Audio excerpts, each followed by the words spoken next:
This is our road, and this is where we're going to put the driveway.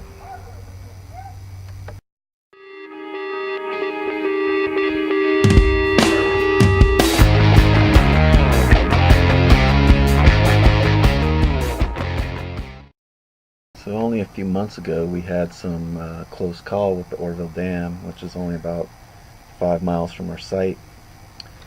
What does that have to do with driveways? Well, this highway was being built about the same time as the dam, and everybody was trying to get in and get a piece of the action from a real estate standpoint.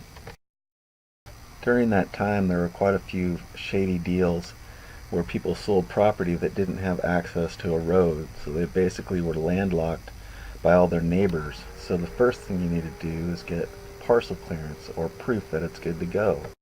One of the key things you need is the old deeds that show that you have a worthy parcel, and then you do that at the title company, and it costs about $100. So from this white mark over to this tree branch is about the area that we're going to clear for the driveway. Before you actually begin work, you're supposed to go to the county and get a permit called an encroachment permit. The whole thing cost about $176, but if you use a credit card, there's like a 3% fee, which is like $182.50, something to that effect, a convenience fee. As part of the whole permit process, technicians from the county will come out and look at your site, because you can understand there's a lot of variability between sites, and they'll give you some specifications that you need to follow for your particular driveway. In our case, there's an irrigation ditch that flows year-round, so we have to have a culvert to accommodate that. So it's a county requirement to pave 30 feet from the center of the road, which goes across the irrigation ditch for us. This is kind of a top view plan. Though you probably couldn't tell from the fine print in that picture of the permit, it requires a 2% slope off the road in this area. So fortunately we have a little bit of a downslope, as you can see. This is the back side of the driveway looking towards the road. We have to clear out all that material, and this is what it looks like once we've cleared it all out. We were required to put in an 18-inch culvert. So this is just the finished grade or expected finished grade of the driveway, and we're going to have to dig out the bottom of the ditch a little bit to accommodate that 18-inch pipe and still have good coverage for all the other stuff that will go on top of it, like base rock and asphalt.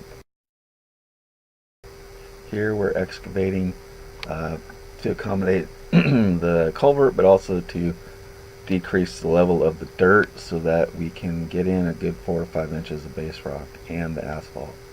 So once you get the ditch low enough, you can drop in the culvert, which is about $500, and then you backfill with all that dirt.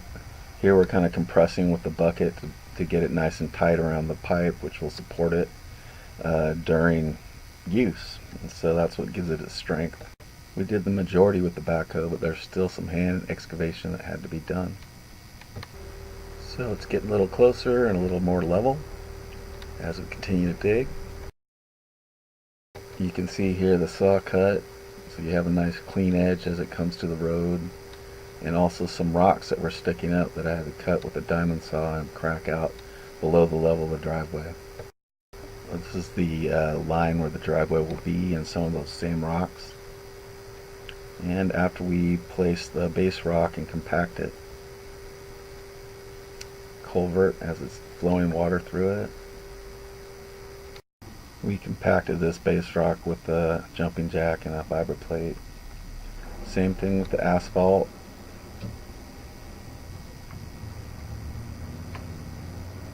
And another view of the finished product.